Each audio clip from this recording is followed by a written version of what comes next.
Hey everybody, I'm Mike Hayes, and this is A Week for Life, where we take a look at pro-life issues across the spectrum. And joining me here in the diocese is Gyta Martin. Gyta is a longtime parishioner here in the Diocese of Cleveland, and a good friend as well. So welcome to the program, Gyta. Thanks for joining us today. Hi, Mike. Great to see you today. No problem. Thanks. Gita, today we're going to talk about the issue of racism as a life issue. And one of the things in conversation that I've had with friends that has come up, they said, Catholics are an interesting bunch. We talk with great passion about certain issues. Let's just take the issue of abortion as one that's really preeminent for us, right? We don't care who we annoy. We don't care what cogent argument people make. We don't care in any way about those things when it comes to the issue of abortion because we have such great passion for the issue of abortion. But yet, we don't seem to have that same passion for racism. And until we do, we're probably, I don't even want to say probably, we're just not going to be a full church. Mhm. And so the question I had for you this morning is, how might we develop a similar passion for the issue of racism as we do for things like abortion? Well, Mike, that's a great question. And that's something that keeps coming up, as you know, because you've been a part of it, the journey together with USCCB. During the breakout sessions, that was actually one of the things that I brought up was, you know, the issue of Catholicism and, the Catholic faith. We're so big out here on pro-life. We're so concerned about a life that hasn't been born yet. But it seems like we forget about the lives once they are born. If we can take that same passion and remember that the same thing that you thought about for abortion, that's a human life. It's God's creation. Well, that's the same thing when we're talking about, things that happened to George Floyd, Breonna Taylor. That's a human life. That's God's creation.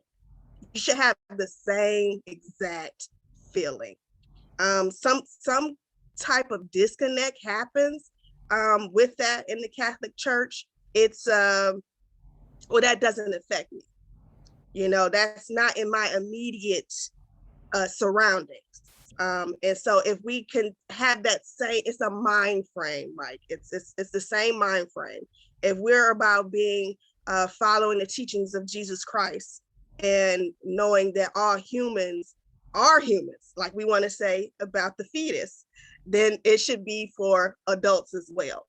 I think if we carry that mindset on, then it would be just as important. And so, we're out here fighting for these rights. It would carry on into that as well as we do for the rights of it, being against abortion and things like that we're taught in the Catholic Church. It's just unfortunately a major disconnect when it comes to that. It's just, and again, maybe because the Catholic Church don't stress it enough. We stress a lot about pro-life. As a teenager for the diocese, I was a part of the pro-life committee for the diocese when I was a teenager, attending Trinity Catholic School, high school.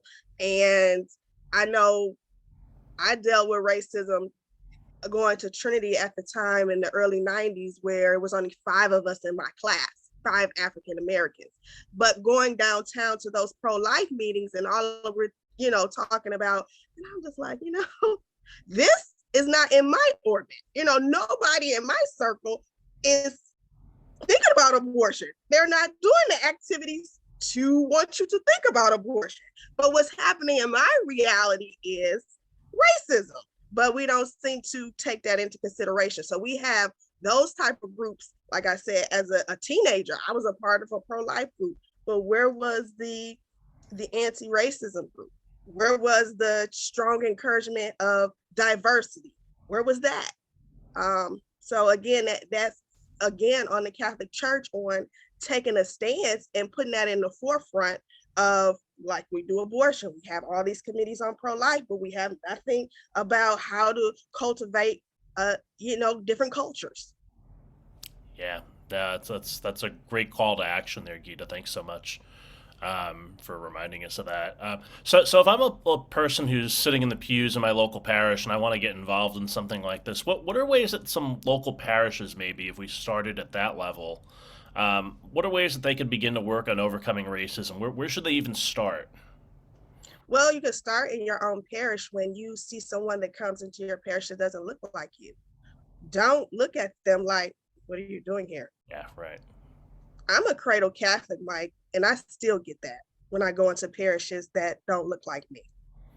I get, the look are, when you're going up for communion, are you supposed to get, and that's something that you wouldn't, I if I was Caucasian and not Catholic, would you look at me like that? Probably not. Probably not. But, so start there. If you have someone that comes to it, because it could be somebody that was from out of town and happened to Google the closest parish near me.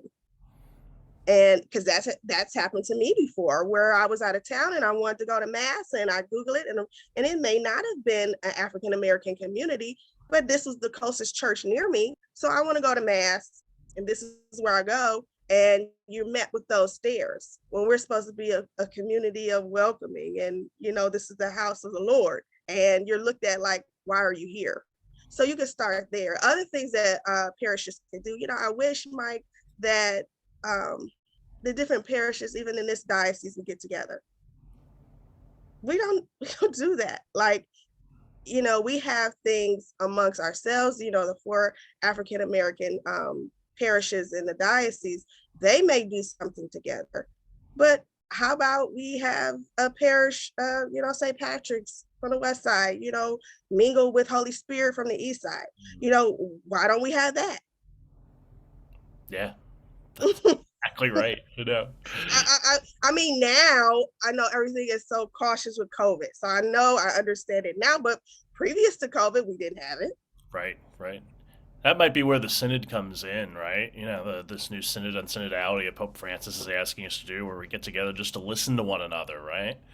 That might be a good start there, because when we start to hear these kinds of experiences, that's when hearts start to change. Right, right. It's not it's not in front of people's faces as much as it should be, and Mm-hmm.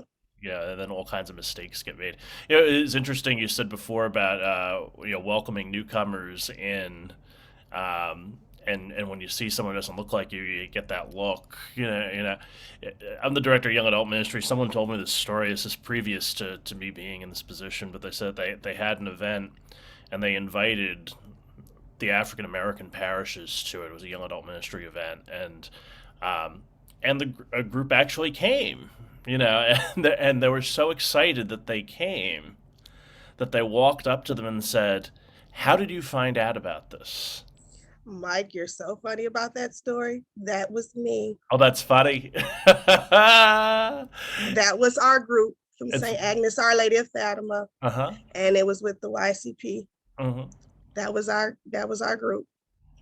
And yeah, yeah. So right. So now, what's the intention, right? The intention is, oh my God, the marketing worked, right?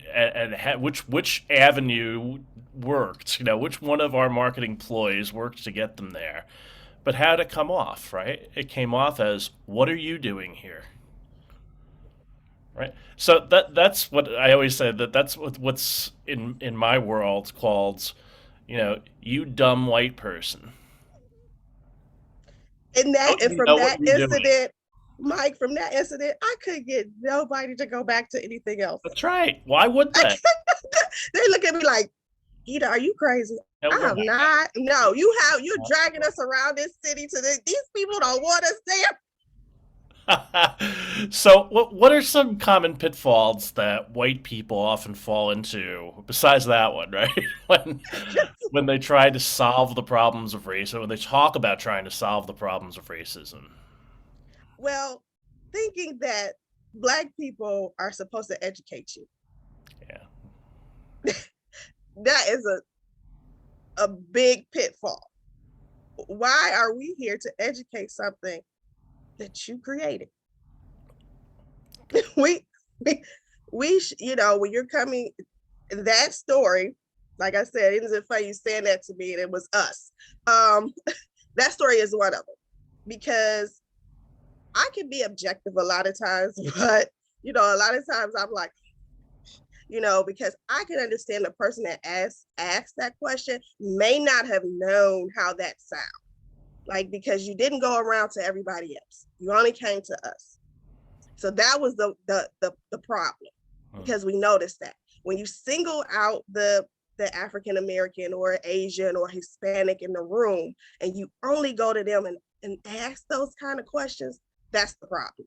Right. Ask everybody. Why did you, so you've already, even though in your mind you're like, well, I want to, like you said, did the marketing work? We want to know how. No, don't do that. Don't do that. So, but the major issue, Mike, is the pitfalls that the Caucasians fall into is the fact that they want Black people to educate you about this.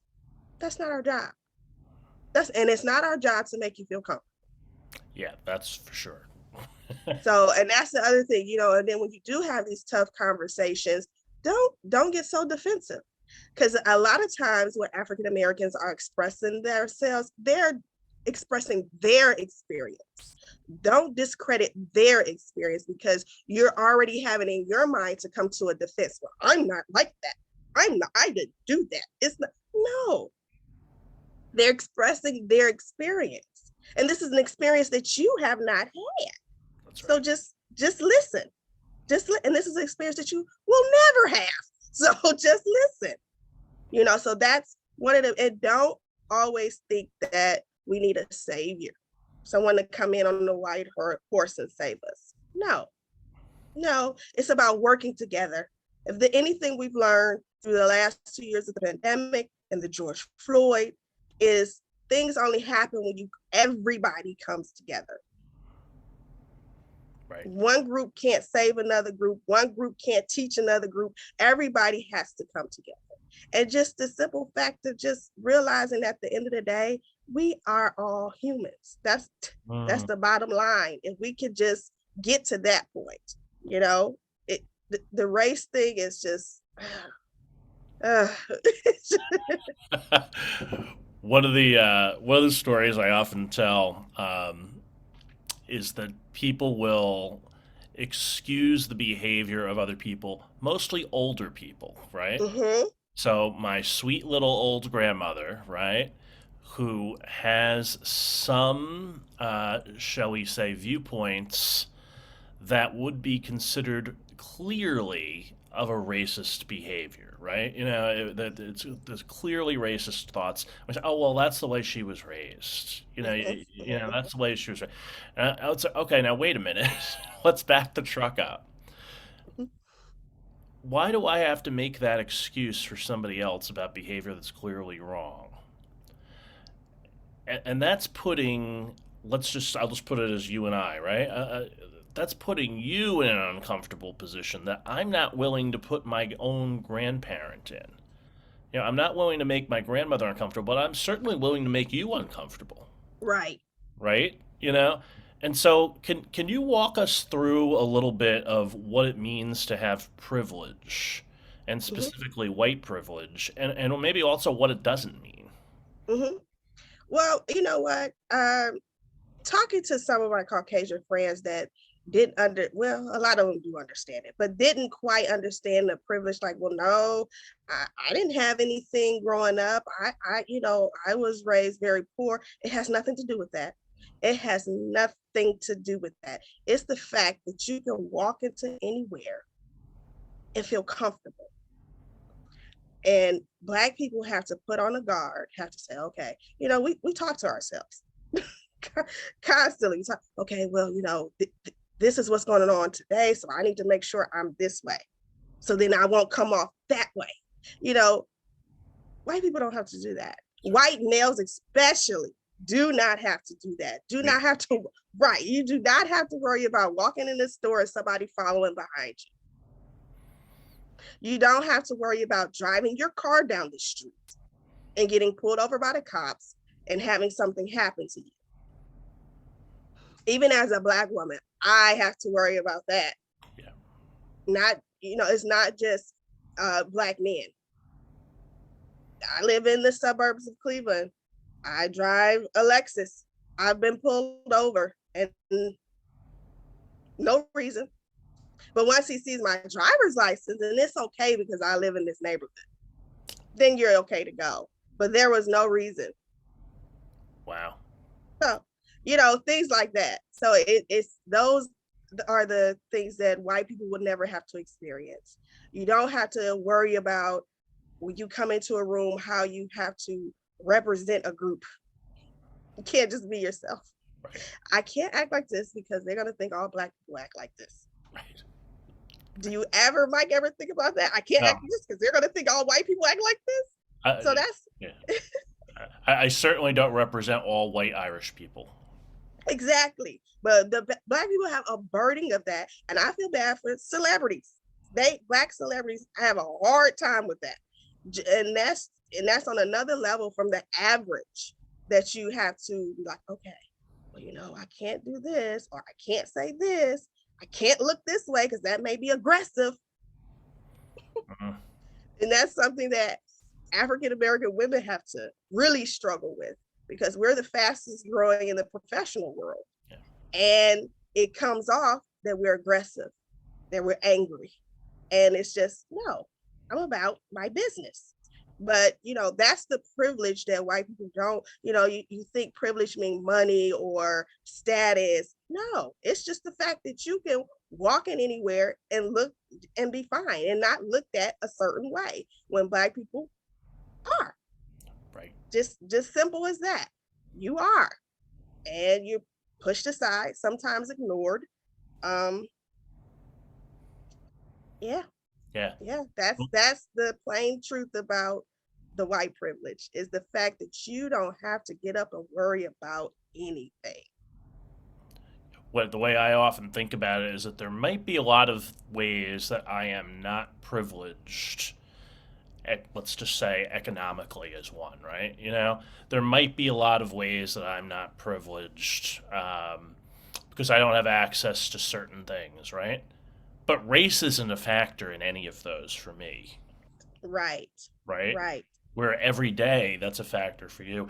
The way it became really clear to me was so my friend Stephen, Father Stephen, is a priest out in California, and he said, every day I get up and I get ready to go out to work, and I grab my car keys. And he goes, and as I grab my car keys, I say a prayer that I'm going to come home at the end of the day. Because as I walk out this door, I am so aware that this may be the last time I walk out this door. I don't think I've ever had that Felt like feeling as I walked out the door. yes. And he has that That's every single day. I'm sure you have that feeling every single day too. and then for, the other thing is white parents don't have to worry about Yeah, talking to their kids that's right. and explaining a certain way. Why, you need to act this way. Don't put a hood on your head. Don't do this. Don't have this in the car. Don't have, we have to have those conversations with our children that white people will never have, never have. So that's the privilege in itself that you have to have these conversations with your kids, and it's sad. I always talk about being pulled over by the police. I say that people of color have to have that conversation with their kids all the time. They say the correct answer to every question is yes, officer, or no, officer, and that's it. I said I only have to have that conversation with stupid people, Mm, who are white in my car, who are gonna give the cop a hard time, right? And I said, okay, we just got pulled over, and I know you're a hothead and you're mad that you got pulled over, but the correct answer to every question is yes, officer, and no, officer. But people have to have that conversation with their kids every single day, and they shouldn't have to. no, You know? no, no. And even if you do, a white person do talk back to the police, the reception is different. Whereas a black person is more aggressive. It's now that we have uh, camera phones, you can see you can pull it all up on YouTube, different situations. And it's just like, oh my goodness. So it's a reality, a sad reality that we have to have those conversations with our children, and it's a different reaction than you'll get from your peers, especially when, like me, for instance, raising a child that her circle is like the rainbow. Her best friend is a white girl. She has also her other best friend is a Native American. Her, and then in the circle is another African. I saw her. I said, "You have the Rainbow Coalition here." I said, "But there are some realities that you're gonna have to see. Now that she's 13 and she's had a little incidents before in her life, so it's just, Yeah. yeah, it's unfortunate, and the Catholic Church, um, just reluctantly over the past have not taken a full stance on any of that. Well, maybe that changes a little bit today with our interview, and we hope that everybody who's been watching can really start to carve out a passion for this life issue of racism so that we can begin to become a full church, so that we can become a church that is inclusive of everybody and that welcomes everybody, um, and that allows us to see that we're all children of God. Um, Hmm. Hmm. Gina, thanks so much for joining us today, and I hope that in whatever place that you walk in the Catholic Church, that you feel welcomed, and that I'm really proud to say you're a friend, and really proud that we're able to walk and have these kinds of conversations together. Because they're not always easy, right? But Right, right. the willingness just to be able to sit and talk and to listen and to understand a little bit more is always it's always a time for me that is sacred time. So Hmm. so thanks so much. Thank you. All right, this has been a Week for Life programming, and I'm Mike Hayes, and we'll see you all again soon.